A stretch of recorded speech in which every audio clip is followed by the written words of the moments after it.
कल मैंने आपसे बताया था, सबको सुनाई दे रहा है या नहीं? पीछे तक सुनाई दे रहा है? आपसे मैंने ये बताया था कि मनुष्य का शरीर, उसका मन, उसकी बुद्धि आदि, उसका जितना भी पूरा व्यक्तित्व है, उसकी जितनी पर्सनालिटी है, वो सब कुछ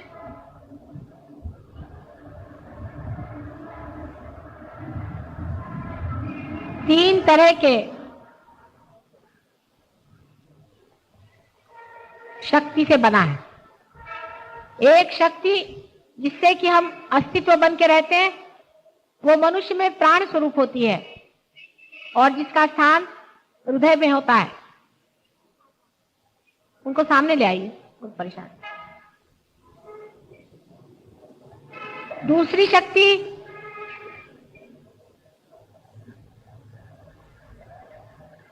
जो कि हमारे पेट में होती है, जिसके कारण हमारी आज मनुष्य दशा तक उत्क्रांति हुई है, वो है धर्म। और तीसरी शक्ति जो एक चेतनामय है, जिसे हमें बुद्धि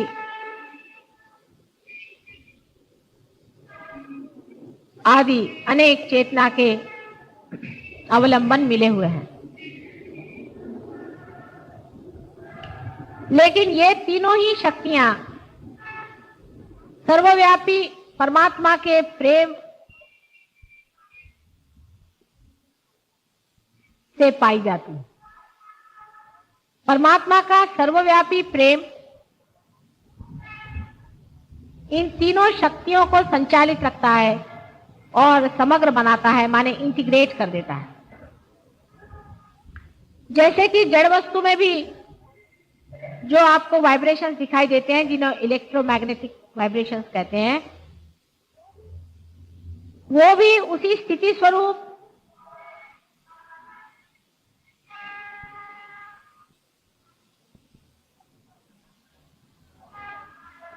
प्राण का ही सोया हुआ स्वरूप है।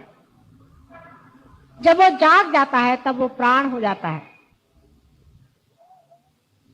जो एक छोटे से अमीबा में पेट में भूख लगती है, वही मनुष्य के अंदर में धर्म के रूप में जागृत हो जाता है। धर्म हर एक वस्तु मात्र में है।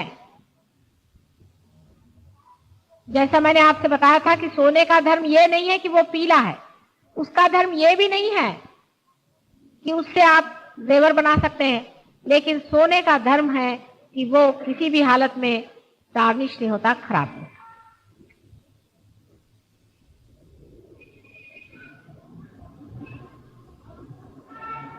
अब जो तीसरी चीज है चेतना, वो मनुष्य के मस्तिष्क में सबसे अधिकतर प्रगल्भ है, डेवलप्ड है। मनुष्य पूरी तरह से इन तीन शक्तियों में पूर्णतया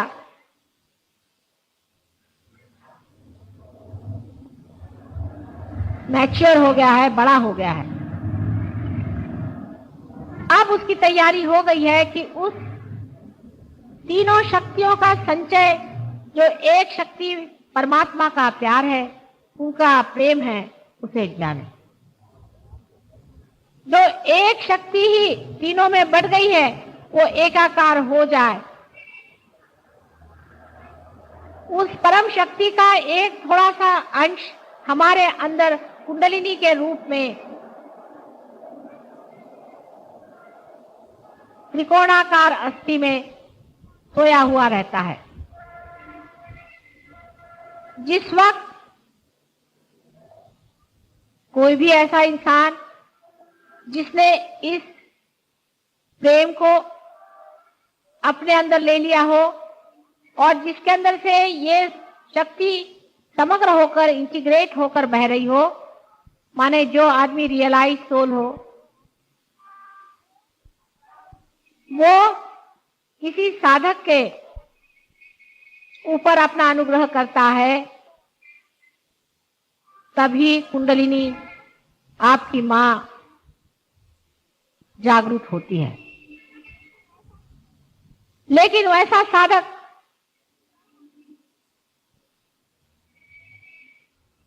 कल सोचे कि नहीं, मैं ही अपनी कुंडलिनी जागृत करूंगा, तो वैसी ही बात हुई है कि जो गाड़ी चलाना नहीं चाहता है, जानता है, वो मोटर चला रहा है। जिसको मोटर चलाना नहीं आता है, ऐसा अगर आदमी मोटर चलाए तो मोटर का धज्जा बन जाता है। इसी प्रकार जो लोग अपनी कुंडलिनी स्वयं जागृत करना चाहते हैं, वो अपनी सारी ही कुंडलिनी की संस्था को, उसके सारे इंस्ट्रूमेंट्स को पूरी तरह से नष्ट भ्रष्ट कर देते हैं। अगर कोई अनजान आदमी उस कुंडलिनी को जगाना चाहता है, तब भी यही हो जाता है। कोई अगर अपवित्र आदमी आपकी मां की ओर अग्रसर होता है और उसको जगाना चाहता है, तब भी ऐसा ही हो जाता है। और अगर कोई आदमी पैसे के लिए, आपको लूटने के लिए, आपको बेवकूफ बना करके आपके कुंडलिनी पर हाथ डालता है, तब भी यही काम हो जाता है। वही इंसान जो परमात्मा के उस सर्वव्यापी प्रेम की शक्ति से पूरी तरह से प्लावित हो, जिसके अंदर सामूहिक चेतना पूरी तरह से बह रही हो, इस बात का अधिकारी है कि कुंडलिनी पर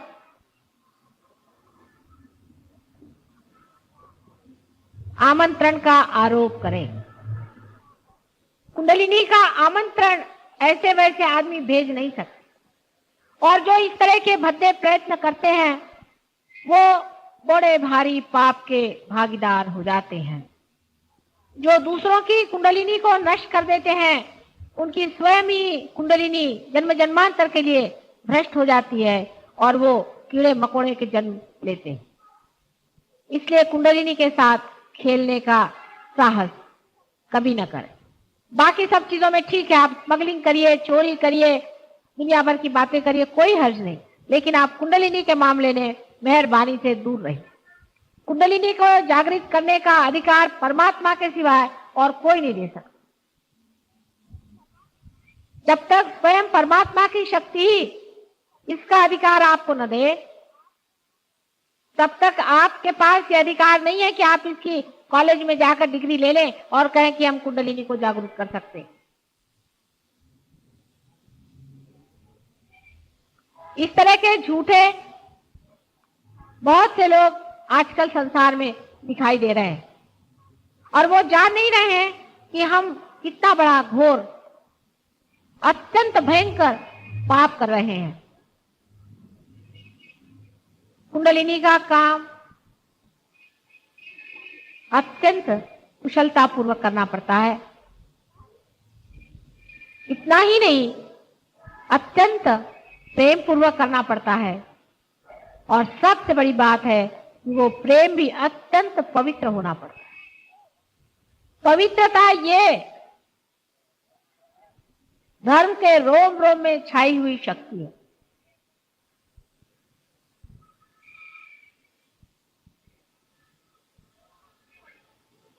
जो आदमी पवित्र नहीं होता है,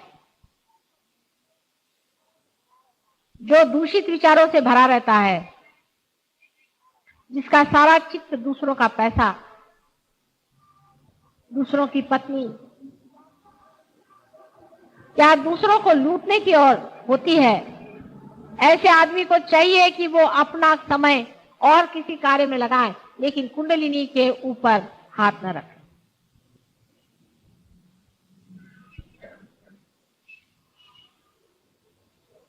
कुंडलिनी जितनी सौम्य है, जितनी कृपालिनी है, जितनी वरदायिनी है, जितनी मातृ हृदय से प्लावित है, उतने ही उसको संभालने वाले गण, देवती, जो कि उसकी रक्षा करते हैं, वो प्रखर और तेजोमय है।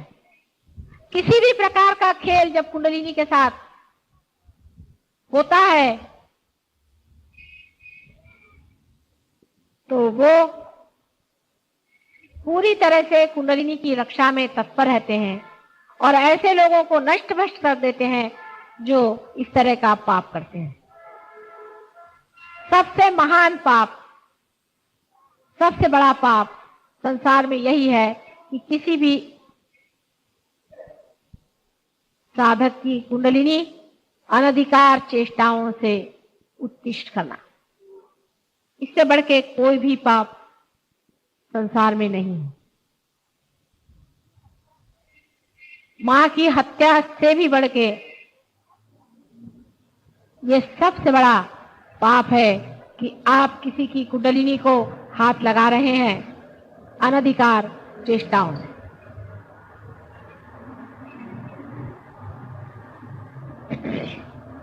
परमात्मा ने ये सारी सृष्टि अपने प्रेम में बनाई है और उसे पवित्रता से भरा हुआ है। ये सारी सृष्टि अत्यंत पवित्र है। उसमें जो कुछ भी अधम है और बुरा है वो मनुष्य ने ही संचित किया हुआ है, क्योंकि मनुष्य ही ऐसा जीव संसार में बनाया गया कि जो स्वतंत्र है। बाकी सारी ही सृष्टि परमात्मा के इशारे पे नाचती है। एक पत्ता भी उनके इशारे के बगैर नहीं हिलता। सारी सृष्टि में जो अधम से अधम है, जो नर्क से नर्क है, जो पाप से भी बढ़ के पाप है, वो सब मनुष्य ही का बनाया हुआ है। इसकी रचना मनुष्य ने ही की है। और ऐसे ही गिरे हुए अधम लोग जब अधमाधम स्थिति में पहुंच जाते हैं तब वे शैतान के रूप में विचरण करने लग जाते हैं। शैतान परमात्मा ने नहीं बनाए, उसको मनुष्य ने बनाया है और वो शैतान की पूजा करता है क्योंकि उसने ही उसकी रचना की। जब तक हम शैतान को शैतान नहीं कहेंगे, जब तक हम अधर्म को अधर्म नहीं कहेंगे, जब तक हम बुराई को बुराई नहीं कहेंगे, तब तक हमारे अंदर अच्छाई जागृत नहीं होता। आपने सुना होगा कि जब लोग मक्का जाते हैं तो रास्ते में एक वहां शैतान की मूर्ति बना के बिठाई गई है और सब लोग अपने घर से अपने पुरानी चप्पल लेकर वहां जाते हैं और पहले शैतान को मारते हैं, माने उसको धिक्कारते हैं। उसको धिक्कारे बगैर परमात्मा आपको स्वीकार नहीं करने वाले और उनके स्वीकार हुए बगैर कुछ भी आपको नहीं मिलने वाला, आप चाहे कुछ कर लीजिए। उनकी मेहर आप पर होनी चाहिए, उनकी दया आप पर होनी चाहिए, उनका प्रेम आपकी ओर उमड़ना चाहिए।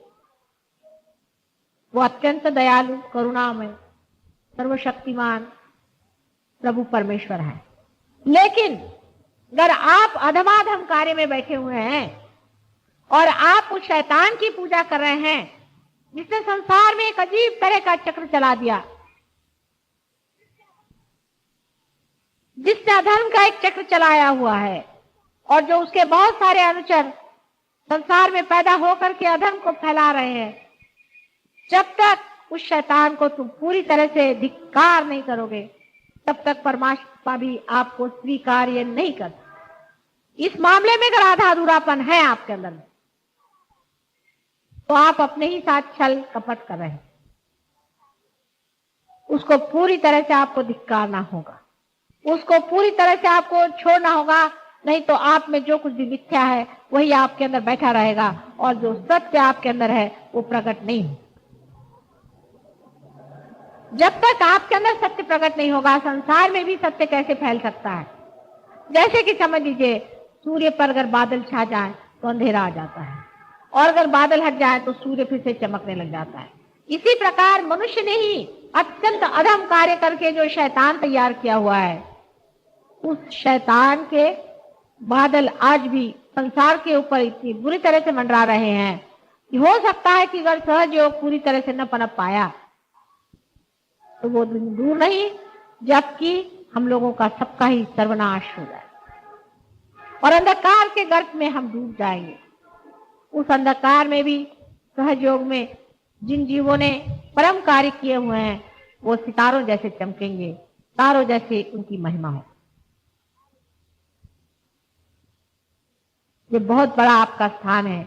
आज इसे आप नहीं समझ पा रहे हैं, लेकिन इतिहास में इस बात की चर्चा होगी।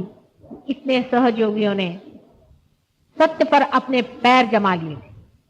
आधा अधूरापन छोड़ दीजिए। छोटी छोटी बातों की ओर उलझने की जरूरत नहीं है। आप बहुत बड़ी चीज पर जमे हुए। इतनी बड़ी चीज पर जमने वाले लोगों को चाहिए कि छोटी मोटी चीजों की ओर बिल्कुल ही ध्यान नहीं।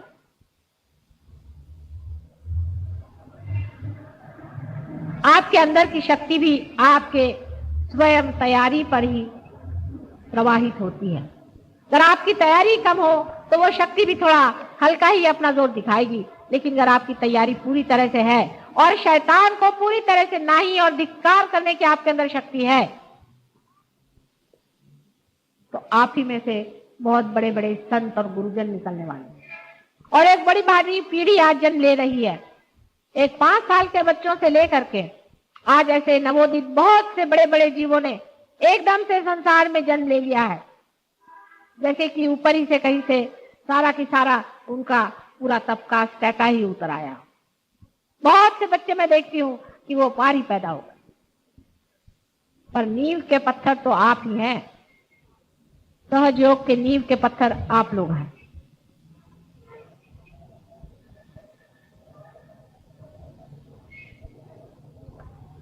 आपको मैंने पहले भी अनेक बार बताया है कि जो लोग आज धर्म के झूठे झगड़े खड़े किए हुए हैं और जो आपस में नफरत से एक दूसरों को देख रहे हैं और उसमें धर्म का नाम इस्तेमाल कर रहे हैं, ये शैतान के बच्चे हैं। ये परमात्मा के भेजे हुए लोग नहीं।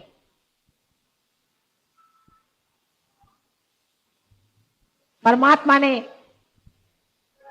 कभी भी द्वेष और दुष्टता को मान्यता नहीं दी है, लेकिन उसका खंडन किया है, उनका संहार किया है।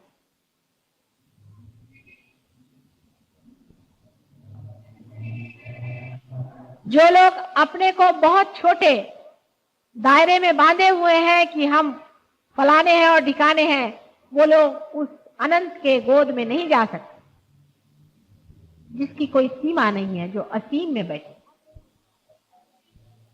अपनी सीमाएं आपको तोड़नी पड़ेंगी जो आपने मूर्खता से बांधी।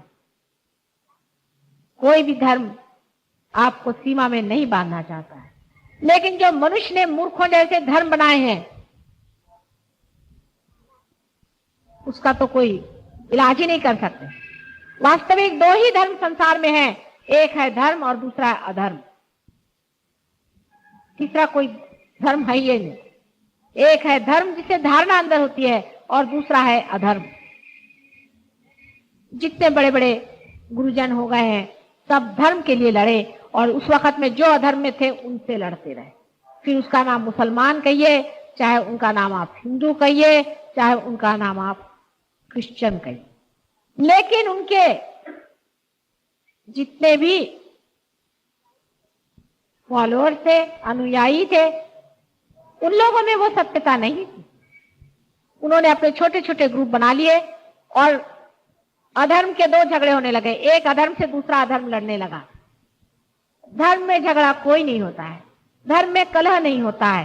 धर्म सब एक है, सबके अंदर एक है, सब में एक ही बैठता है। उसमें कोई आर्ग्यूमेंट नहीं होता है। जब आप लोग सबके और हाथ करके खड़े होते हैं तो सभी के सब बताएंगे कि माँ इस आदमी से हमें यहाँ जलन आ रही है, माने उसके आज्ञा चक्र पकड़ा हुआ है, सब के सब बताएंगे। एक फर्क नहीं बताएगा, दूसरा फर्क नहीं बताएगा। जो कोई भी इस हॉल के इस छत को देखेगा तो यही बताएगा कि ये छत सफेद रंग का है, दूसरा रंग नहीं बता सकता।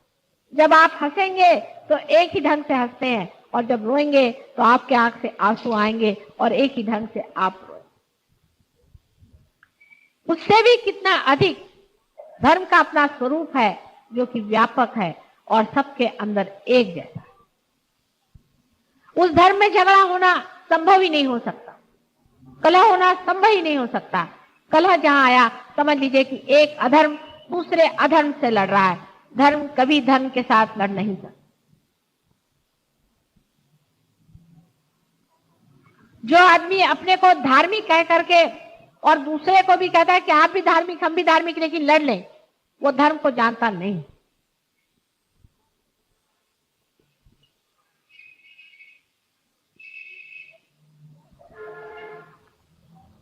सहयोग में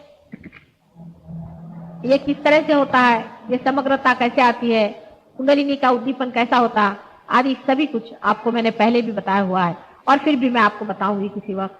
लेकिन ये तो देखने का मजा है जब आप खुद ही इस शक्ति को पा लेते हैं। जबकि पहली शक्ति जो कि आपके हृदय में है, इससे आपके प्राण है, वो प्रेम हो जाती है। और जो आपके पेट में धर्म है, वो आपके अंदर में सारे संसार की जागृति हो जाती है। और जो आपकी चेतना आपके सर में है, वो सारे संसार का ज्ञान हो जाता है। उसी वक्त आप जान सकते हैं कि ये कुंडलिनी का उद्दीपन आप ही के इन हाथों से कैसे हो रहा है, आप ही के इशारों पे कुंडलिनी कैसे उठ रही है और आप ही के बंधनों में यह धर्म कैसे चटमड़ा रहा है और आप ही के खींचे हुए तारों में ये किस तरह से मर जा रहा है। आप ही देख सकते हैं कि आपके जो 2-4 तीर कमान इस अधर्म को लग जाए तो ये किस तरह से अपना मार्ग छोड़ करके और चला जाता है और कुंडलिनी अपने रास्ते पे साफ साफ आ जाती है। किस प्रकार शरीर में छिपी हुई व्याधियां एकदम से नष्ट हो करके और कुंडलिनी सामने ऊपर एक गंगा भगीरथ जैसे ले आए थे, उसी तरह से उतरती चली आती है। गंगा को लाने के लिए तो भगीरथ ने अनेक प्रयत्न किए थे और इस कुंडलिनी को लाने के लिए भी मैंने अनेक प्रयत्न किए हुए हैं, पूर्व जन्म में भी और इस जन्म में भी। लेकिन अब उसका फल आप लीजिए कि आपके दरवाजे ही पे गंगा बह रही, आपके इशारे पे कुंडलिनी चलेगी। आप रास्ते चलते हुए लोगों को जागृति दे सकते हैं। आपके हाथ से अनेक कैंसर जैसे रोग ठीक हो जाते हैं, ये बात सही है और होना ही चाहिए, होते ही है। ये सब कैसे हो रहा है? इसका कारण यह है कि आप उस सर्वव्यापी परमात्मा की प्रेम के शक्ति के एक आयुध हो गए हैं, वो आपको इस्तेमाल कर रहे हैं। आपके अंदर से वही शक्ति प्रवाहित हो रही है और आप उस शक्ति का कार्य कर रहे हैं। अब इसमें झगड़े का कौन सा सवाल उठता है? क्या मेरा ये हाथ इस हाथ से हर समय झगड़ा करते रहता है? जिस दिन ये झगड़ा शुरू हो जाएगा तो हम यही कहेंगे कि ये हाथ इससे अलग हो गया और ये कोई हमारे हाथ नहीं।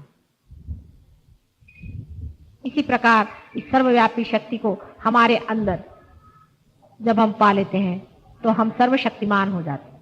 बहुत से लोगों को पहले भी ये शक्ति मिली है, बहुत कम लोगों को कहना चाहिए, क्योंकि मैंने जब पढ़ा ज़ेन 6वीं शताब्दी में जापान में शुरू हुआ था और उसने भी यही कुंडलिनी जागृति का कार्य किया था विदितामा ने, और उनके कुल 26 आदमी 6वीं सेंचुरी से लेकर आज तक पार हुए हैं और अभी तो कम से कम 3-4 सेंचुरी से कोई पार ही नहीं हुआ है। तो आप समझ सकते हैं क्या हजारों आदमी पार होते जा रहे हैं।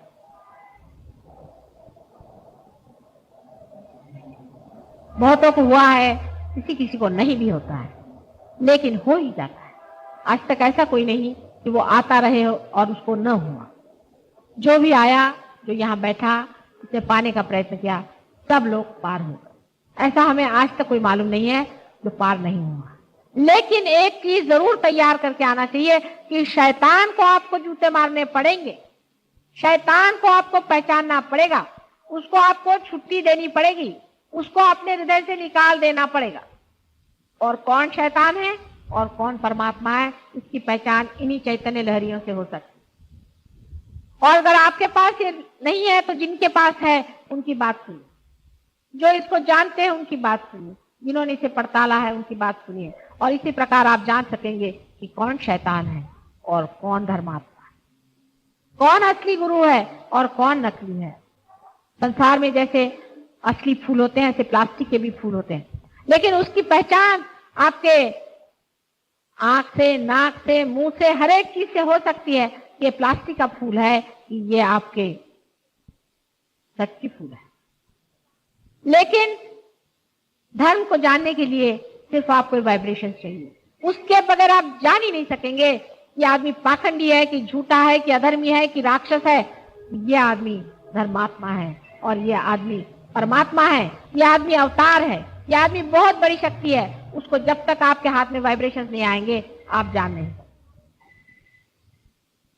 इसलिए ये चीज सबसे पहले आपको पाना चाहिए कि असली वाइब्रेशंस जो हाथ में ठंडे ठंडे आना है। एकदम हाथ में ठंडे ठंडे ठंडे ठंडे, जैसे कि कोई कूलर से आ रहे हो, इस प्रकार आपके अंदर आने चाहिए। इसके अलावा आपके विचार आपके काबू में आ जाते हैं, आप निर्विचार हो जाते हैं। और जब आप विचारों की ओर देखते हैं, आप देखते हैं कि आप एकदम निर्विचार हो गए, कोई भी विचार नहीं आ रहा है। जब भी आप विचार की ओर देखिएगा, निर्विचार हो जाए। यह असलियत है, यह सत्य है। इसमें मैं तो आपको कोई झूठा वादा नहीं कर सकता, मेरे आपका कोई झूठा रिकमेंडेशन नहीं है, इसमें कोई झूठी बात नहीं चल सकती। जब तक आप पार नहीं होंगे तब तक होंगे नहीं, चाहे आप मेरे कोई लगते हैं। कोई आप कितना रुपया दे, मैं नहीं पार कर सकती। आप बड़े पढ़े लिखे होंगे, अपने घर में बैठिए, मैं नहीं पार कर सकती आपको। आप तभी पार हो सकते हैं जब हो सकते हैं, जब हो गए। कोई भी हो आप, मैं मजबूर हूं, मैं आपको ऐसा झूठा सर्टिफिकेट नहीं दे सकती। इसमें झूठ नहीं चल सकता, किसी भी तरह का झूठ नहीं चल सकता। ये सच्चाई होनी चाहिए, आपको खुद अनुभव होना चाहिए, आपके अंदर दिखाई देना चाहिए, और आपके हाथ से इसका बहता हुआ प्रवाह दूसरों को भी जागरूक करना चाहिए, तभी आप पार हो गए। हाँ, मैं आपको धो मांझ के साफ कर दूंगी, आपको प्यार से साफ कर दूंगी, आपके कुंडलिनी को समझा दूंगी, सब कुछ कर लूंगी, लेकिन यह होना पड़ेगा। जिनके नहीं होता है वो दुनिया भर का पाखंड रखते हैं और दुनिया भर की चीजें करते हैं और बातें बनाते हैं, उसकी मुझे परवाह नहीं है। लेकिन तुम लोग उसकी परवाह ना करो और अपना ही कल्याण साधो, अपना मंगल साधो, अपने को सत्य के रास्ते पे रखो। चाहे 2-4 लोग कम हो, चाहे 1000 लोग ज्यादा हो, इससे फर्क नहीं पड़ता।